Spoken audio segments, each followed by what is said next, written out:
Hey guys, so I really wanted to put together a guide on the next series of Conquest. Obviously, it's the same as the one we just had, but with the fixes coming out and some changes, I figured this would be really helpful to just kind of guide you on how to get to the red crate if that's something that you're shooting for, gold crate, etc.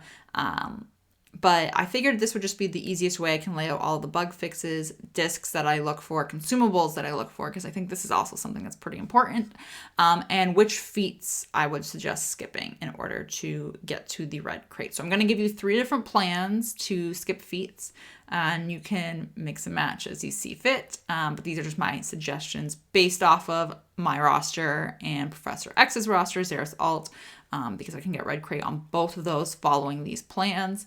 And yeah, so let's just hop into it, because the first thing that I want to go over, which is really important and it's going to change how you do things, is the bug fixes. So I have broken my chains has been fixed. This wasn't bugged per se in the feat itself. It was just more bugged in the sense of how we could cheese it. A lot of us were going in on the Sector 2 boss and taking C-3PO lead or Hoda lead, like any non-attacker, and you would immediately exit the battle and win. And you wouldn't have a leader in your leader slot. So you would get credit for that, and you could even take it a little bit further and double dip with your Nihilus and Scion on the squad and get credit for winning with them on your team as well. So they have fixed that. You cannot do that on the Sector 2 boss anymore. So that is something you're going to want to keep in mind when you are going through Conquest Next Go. You are going to have to do 20 battles legitimately without a leader if this is a feat that you're going to choose to keep. The next one that they have fixed, and they fixed this during Conquest itself, was Powers of the Dark Side. So Dread wasn't counting properly. A lot of us had gotten the disc and we weren't able to actually get Dread to go up because it wasn't working. It was bugged. So this has been fixed. So if this is a feat that you are going to go after, you will be able to utilize it, and it'll be pretty, hopefully straightforward. But again, it's been fixed. So that's a great thing to keep in mind. Okay, so consumables are next. So these are 2 that I always look for, always. So obviously the first one is extremely obvious. Frenzy Tech, I think everyone looks for this. Tether Tech is not something that I think a lot of people look for or pay attention to. I personally really like this one. It is one that It gives ability block to the enemy team. It's an AoE ability block for 2 turns. So if you need to win with your team surviving, this is a really great consumable to use if you are a little bit weaker. So I actually ended up using this consumable to complete the Sector 4 boss feat with the full Inquisitor team surviving. And just having them only be able to do their basics really helped me keep my team alive and kind of just get the ball rolling and then go from there and get the win. So it's definitely a tech that I look out for. I wouldn't say that you need multiples of them. And obviously Frenzy Tech, depending on how you are going about your conquest, you can get away with only having one of it and just cheesing and losing and keeping that consumable equipped. You just want to make sure you remember that it's equipped so you don't accidentally burn it when you don't mean to. Okay, so the data discs are probably the next thing that I want to talk about before we go into the path plan. So these are data discs that I look for every single conquest. These are probably my favorites. They're in no particular order, but Volatile Accelerator is absolutely amazing. It inflicts damage over time on the enemies, and it gives them turn meter, which sounds crazy, but it is really important to have and to use this disc in conjunction with Amplify Agony. So Amplify Agony, you're dealing massive damage, and this is a really great disc set, for if you are trying to win with certain characters surviving. The team that I personally love using, and you guys have seen this several times, is Bam, Han, and Chewie. And to make that team run and work so well and cheese those feats, you need these discs. So I always look for them. Volatile Accelerator obviously has a different percentage of turn meter gain, and Amplify Agony has a different percentage based off the color coding of the discs of damage dealt. So you want to keep that in mind. particularly for Volatile Accelerator, because we're going to kind of pair it up later on. But I also am looking for Thermal Exhaust. I normally don't look for this disc because it does steal your kills. And when you're trying to get 50 kills with a faction, it's annoying when you keep going in and they're dying to thermals. However, I found it to be really helpful for the Sector 5 boss, which is why I have it listed for this series in particular. And it is just a good disc to have in general if you need help getting through some nodes. So I definitely would put that on the list. Unstable Decelerator is a disc that removes turn meter. So the reason why you want to keep this in mind with Volatile Accelerator is one of the best ways to cheese the purge feat is to use these two discs together, which sounds absolutely insane because you are giving them turn meter, but you're also taking away turn meter at the same time. And you want to keep in mind the turn meter percentage gain and removal, because when you do go to cheese your purge feat and you do go to put these discs together, you want to have more turn meter removal than gain that they are receiving. And the reason why for that is that they obviously don't get to take a turn, but with Volatile Accelerator, they're getting the damage over time inflicted, so they're gaining buffs, so you're gaining more turn meter, and you just kind of keep running that train. So just something to keep in mind there. And then the next two, Zealous Ambition. Absolutely love this disc. It boosts your support and healers, and it is amazing. It's so good for Galactic Republic feats. It is great for getting the Geonosian kills. It's just absolutely amazing. It makes these characters who are weaker hit harder.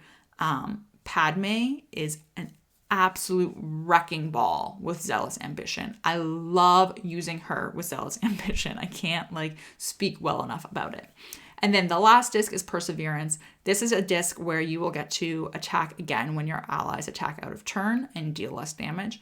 This is a disc that I personally will throw on any build that I'm doing disc-wise. If I need to fill some slots and I just need to get through it, and I don't really have discs that will kind of go with the build I'm going with, whether it's a survival build with Zealous Ambition and Protection Recovery and that kind of thing, or Volatile Accelerator and Amplify Agony. This is a disc that works with both of them, and it just helps you get through the nodes faster. So I really enjoy looking for that one. Okay, so the next list is just honorable mentions for discs that I also like to look for. They're in no particular order. And I find that they will just make things more helpful and a little bit easier. Not necessary to get to Red Crate, but they're nice to have. And I will pick these up if I see them and I don't like the other two options that are available.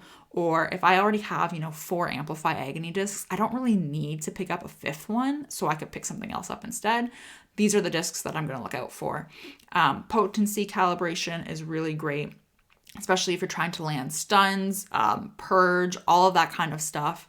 You're going to want that just to kind of make your life a little bit easier. Again, not totally necessary. You can do it without that disc, but it does make it easier, especially if you don't want to swap mods to boost your character's potency naturally. This disc will kind of help you there. Dark Loyalty is a lot of fun. This is the disc that you can get if you buy the $30 Conquest Pass. It is also available in the wild. I've seen it in the wild on my own account.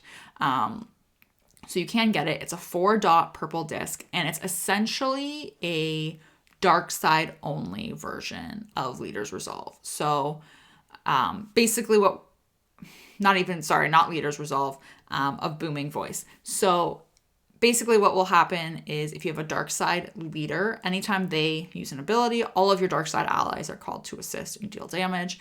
So it is a lot of fun if you're trying to get Inquisitor kills. It's a lot of fun if you're trying to land Purge.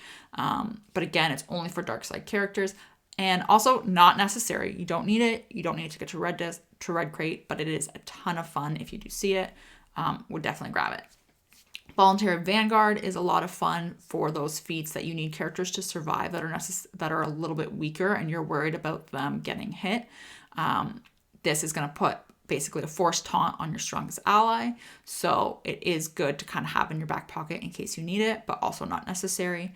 Stacking Defiance has been a lot of fun, and Vitality just for more survivability and healing. I really like to look for discs that give you health and protection recovery to pair with Zealous Ambition, but I don't look for any ones in particular. It's just more of what do I already have and building it around that. I essentially will run 2 disc sets during Conquest. One is a Volatile Accelerator Amplify Agony build, and then the other one is a Zealous Ambition Survivability build that isn't necessarily stealing kills, but it's going to help me get through those nodes anyway. Okay, so let's look at the 3 plans. So I kind of broke these down based off of the Inquisitor feats and getting to Red Crate in particular. I basically broke it down into, if you get to Red Crate, you absolutely have to complete one Inquisitor feat. There's no way around it, unfortunately, but they are extremely easy. So plan A, essentially, you're going to skip. I have listed 3 feats here that you're going to skip and how many points total you're going to be skipping by skipping these 3. You are allowed to skip 37 points to get to Red Crate. So this only gives you 8 points of wiggle room, whether that's on 3-starring nodes or other feats skipped. You want to keep that in mind. So essentially completing one Inquisitor feat, the feat that I'm going to suggest that you do complete is Purge, because it is absolutely insanely easy to get it done in 2 battles. You can get it done in 1 if you get really lucky. I would say 4 at the absolute most, but it is extremely easy to cheese. But you're going to skip winning 14 battles with the full Inquisitor squad in Sector 5, especially if you have weaker Inquisitors and you don't have a very good bonus node after the boss. I would suggest skipping this one. Winning with full Inquisitors surviving, with your full Inquisitor squad surviving on the Sector 4 boss, you're going to skip. And then you're also going to skip defeating 50 enemies with Inquisitor allies on your team. So that's in Sector 3. This means you have to do every single global feat. So you want to keep that in mind. This would be a very grindy path for you. It's a total points skipped of 29, which isn't the end of the world. Like I said, you have 8 points of wiggle room, but it is going to be grindy because you are going to have to do 40 wins with Sith Empire, 40 wins with Old Republic, 20 wins without a leader, 20 wins with with Scion and Nihilus on your team, and they have to survive. So it is a little bit more grindy to go this route. The one feat that I'm leaving off of all of these plans, just real quick to address, is the winning with Starkiller surviving in the Sector 2 mini-boss. I'm assuming you're going to skip it, obviously, if you don't have him. So that will increase your points skipped by 2 for every single plan that I give you. If you have him, obviously, I wouldn't skip it. It's an extra 2 points in your bank, and you can skip something else, or you don't necessarily have to clean up a node later on. So that's plan A. Again, it's going to be grindy because you have to do all of those global feats. So it's something to keep in mind. And you're also going to have to kill 100 enemies with Malik or Darth Revan, which I personally find to be absolutely horrendous, to put it lightly, because depending on your disc build, you're getting your kills stolen. I finished this last Conquest at Red Crate with 40-something kills between the 2 of them, so getting to 100 is going to be ridiculous, to be honest with you, and I don't love the thought of doing it. And that was after I won 40 battles with a full Sith Empire squad. So they were just getting their kills stolen, basically, from other things. So keep that in mind. Plan B. You're going to complete 2 Inquisitor feats here. So I'm suggesting here that you skip the 40 battles with a full Old Republic squad. Not surviving, but winning 40 battles with a full Old Republic squad, which is a global feat. It's worth 15 points. I'm also going to suggest that you skip the survival full squad of Inquisitors surviving against a Sector 4 boss and defeating 50 enemies with Inquisitor allies in Sector 3. So it's another one of 29 points total skipped, but you're removing 40 battles from that global section, which is honestly, it's a big relief because that's 40 battles that you can now take and allocate elsewhere, whether that's cheesing a feat or cleaning up nodes or whatever. So again, 8 points of wiggle room, 6 points if you're skipping Starkiller. Keep that in mind. So the Inquisitor feats I'm suggesting here that you do instead are completing 300 Purge, which again, super easy to get done, and winning 14 times with a full Inquisitor squad in Sector 5. So that's going to depend on your node after the Sector 5 boss. If it's relatively easy for you to get it done, you can do it on the mini boss as well, depending on your disk setup and your modding. But again, just something to keep in mind. So the last plan that I want to show you, and this is personally the plan that I'm going to follow on my own account and the plan that I would recommend, and you might not like it. You're going to complete all of the Inquisitor feats in this plan. So you're going to be skipping a bunch of global feats instead, which this is how I did it this first go, and I found it to be way less grindy. I found it because I did do it 2 different ways, and we'll go over that. But in this one, you're going to do all the Inquisitor feats, which means you're going to skip. I personally suggest skipping 40 battles with the full Old Republic squad, just because it's super grindy. It's not really that fun, to be honest with you. And you don't really necessarily need it to quote unquote double dip anywhere else, other than marked in Sector 5. Defeating enemies with dread 20 times. So you would get this feat after you complete defeating 100 enemies with Darth Revan or Malak. So I didn't defeat 100 enemies, which means I never got to do dread, which was fine because it was still bugged when I finished Conquest. But those 2 feats alone, so that's 31 points skipped in this plan specifically. 33 if you're skipping the Starkiller feat. So that's only 4 points of wiggle room. So this one is a little bit tighter. It's not as forgiving for wiggle room. You're going to have to 3-star a lot of your nodes, but it is considerably less grindy.